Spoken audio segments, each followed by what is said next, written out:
Closing out the year with a home-cooked meal, king crab legs, a homemade butter mix, and you can't end the year without black-eyed peas, some potatoes, garlic bread, and a nice salad. Set on my favorite china, lighting the candle with gratitude for life and good health. Happy New Year, friends and family. So humbled to share this moment with you.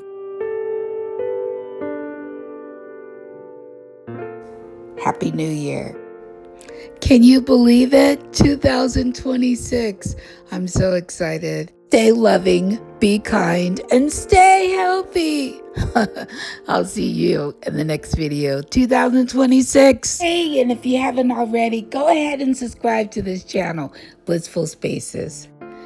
Happy New Year. Love you. Blessings.